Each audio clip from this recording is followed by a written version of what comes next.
Olá pessoal, aqui é Alberto Delísula e hoje estamos com o programa Pergunte ao Hipnólogo. São perguntas que vocês mandaram lá no meu Instagram e perguntas que vocês, que são membros, apoiadores do nosso canal, que estão lá na nossa comunidade exclusiva, mandaram. Primeira pergunta: é ético usar hipnose para auxílio na alta performance em competições? Boa pergunta. Muita gente acha que seria possível comparar o treinamento de auto-hipnose ou de meditação com algum tipo de doping. No entanto, quando a gente fala de doping nos esportes, a gente está falando do uso de substâncias que vão alterar a nossa fisiologia. Então a auto-hipnose, a meditação, não são substâncias, na verdade, são atitudes mentais corretas. Inclusive, os grandes ganhadores, ainda que não pratiquem auto-hipnose com esse nome, ainda que não pratiquem meditação com esse nome, certamente têm uma atitude mental correta. Então não é doping esportivo usar hipnose para alta performance. Uma outra pergunta: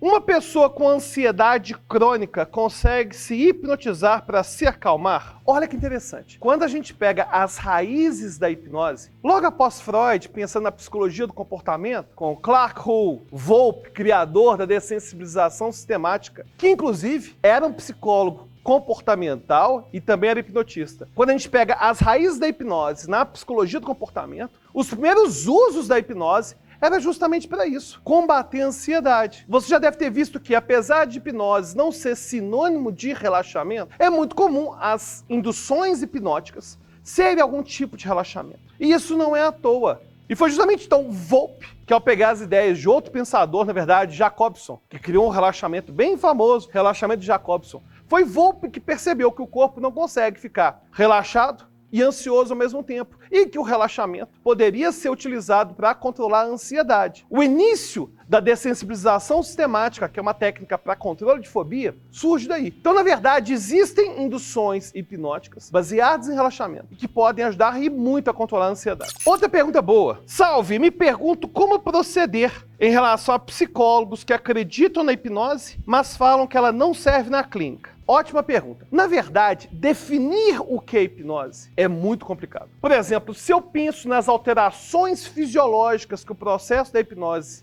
faz, quando eu penso, por exemplo, em anestesia, modulação da dor, eu estou ignorando um monte de outras práticas de hipnose que envolvem visualização, por exemplo. Então, o primeiro ponto é que sim, não é fácil fazer um recorte sobre o que é hipnose. E aí a gente vai ter um monte de definições totalmente diferentes, que vão passar desde estados alterados da consciência, estados neodissociativos, ou até mesmo o tipo de placebo não enganador, non-deceptive placebo. Mas tem um jeito bem fácil de você convencer o psicólogo a utilizar e aprender a usar a hipnose no processo de psicoterapia. Na verdade, tem várias técnicas da própria TCC, principalmente da terceira onda da TCC, que envolvem fechar os olhos, se imaginar no lugar seguro, planejar o seu futuro.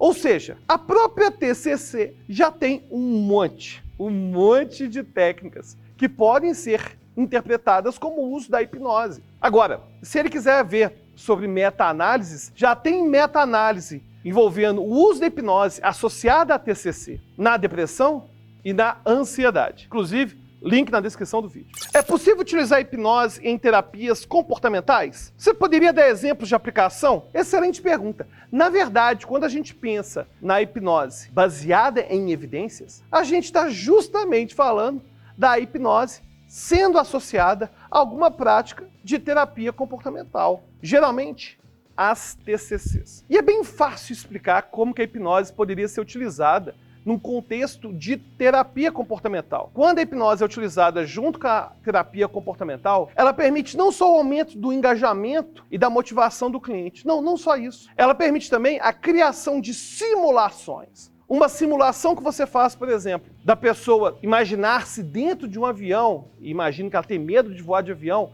e ela está se imaginando dentro do avião.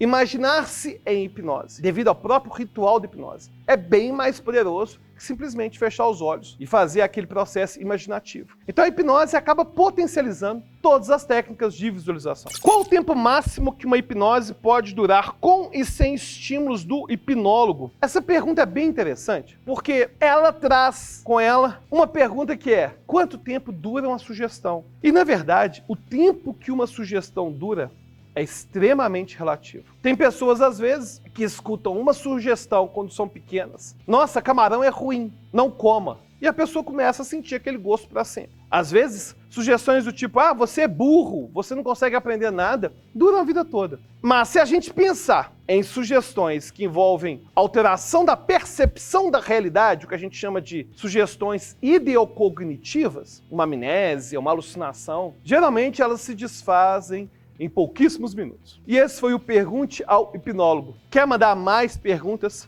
Torne-se um membro do nosso canal. Ao tornar-se membro, você ajuda a gente a manter o nosso canal vivo. Sim, corremos riscos ainda do canal acabar por falta de fundos. Então torne-se um apoiador, escolha seu plano e até o próximo programa.